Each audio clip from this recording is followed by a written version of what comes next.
This is Maria Roxanne Nicolas reporting for Development Communication 208, Module 4, Social Mobilization Framework. At the end of this report, we will be able to review the definition of social mobilization, run through the process of social mobilization, discuss some frameworks of social mobilization, and discuss the role of social marketing in social mobilization. Let's go back to the definition of social mobilization. According from Jack Kling, during his works in UNICEF, social mobilization is a planned, broad-scale process to facilitate change. It is an act of bringing all together stakeholders to support development. They say that social mobilization is a sustainable process because it brings all together all the efforts of the government and a lot of actors. According from Ling, there are 6 processes involved in social mobilization. These include advocacy, information, education, and communication, capacity building, community organizing, monitoring and evaluation, and networking and alliance building. But before we discuss these 6 processes, let us remember that these steps are not independent with each other. They should be carefully planned and work harmoniously for us to reach our goals. The first step is advocacy. According from Velasco et al., advocacy means the organization of information and arguments to convince a certain group or specific group to take action. Usually, the target audience in this endeavor are the policymakers and decision makers. One good example of an advocacy work is what the United Nations Environment Program is doing right now. They are the global lead in the global advocacy about climate action. So they would present data from research and would influence decision makers and the member states to present their commitments and take action to mitigate the adverse impact of climate change. The next step is information, education, and communication, or short for IEC.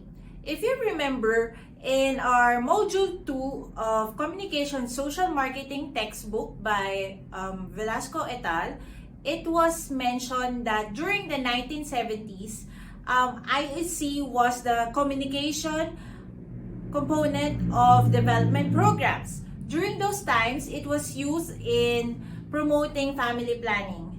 Right now, an IEC is used by a lot of international and local organizations working in different advocacies. So like the World Health Organization, they consider an IEC as an approach or strategy to promote healthy behaviors. The next element or process is capacity building. Earlier in this report, I've mentioned that social mobilization is considered as something that is sustainable. Why? Because of its participatory nature, wherein all of the actors and the relevant stakeholders are being involved in the process of their own development. So in here, capacity building plays a critical role because we're giving the resources and the knowledge to community people and everyone that should be involved in their development to take ownership of solving the problems that they are currently in. Having said this, we could link this to how Nora Cabral defined development communication, which is the art and science of human communication towards speedy transformation. In here, we needed to provide the information and the capacity building to the community for them to reach their full potential. The next element is community organizing. The nature of this process is community people are bringing all the resources and mobilizing all their capacity for them to identify their problem and decide what is the best solution. Monitoring and evaluation. I must say that this step is not only important in social mobilization, but in every development program. Why? Because in this step, we are trying to learn what went well and what needs improvement. This is important because we will learn if our key messages are reaching the right audience or if our key messages are effective and efficient. Remember, Prof. Emeritus Hamyas mentioned that one key characteristic of development communication is it should be pragmatic. We should always be results-oriented. Networking or alliance building. Solving a problem is not an easy task. Taking this into account, we could say that finding an ally or a support group will be a great advantage for all of us. So who are these allies? This could be NGOs or private sectors that have the same interests or goals as you have.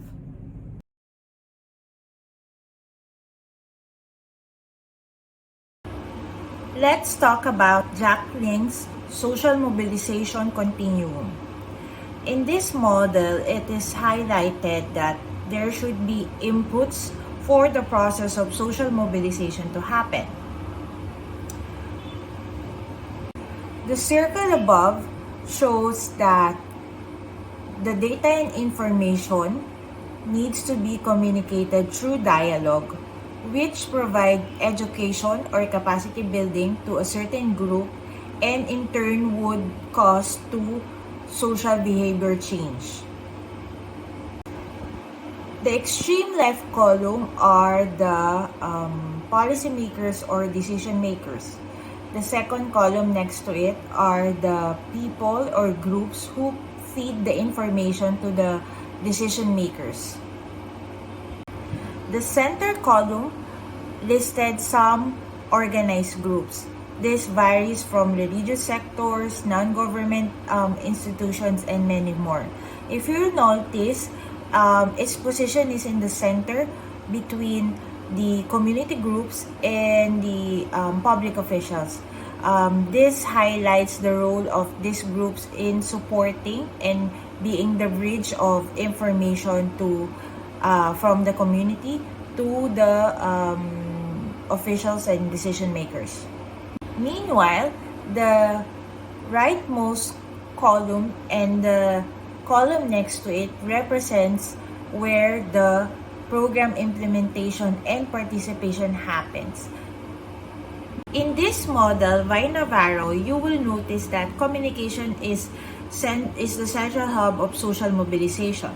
Say for instance, for advocacy, we can use communication in the process of positioning strategic information for the decision makers or the policy makers. Second, for the community organizing, we can provide information for problem solving or decision making to spur collective action in the community. Third is the networking and alliance building. So communication here acts as a linker for all the stakeholders that we need towards achieving our goal. And lastly, for the capacity building, of course, we facilitate education and training through communication. Now that we've discussed the definition of social mobilization, its processes, and even touch on some of its frameworks, let us now discuss the role of social marketing for social mobilization. In Navarro's model, social marketing is an approach that is applied in social mobilization, especially in creating the demand for development. The approaches in social marketing is necessary for social mobilization in the aspect of designing of materials and positioning the information and the social idea to the target audience. In summary, I think we could all agree that communication is critical for social mobilization processes. Here are some of my references for this report.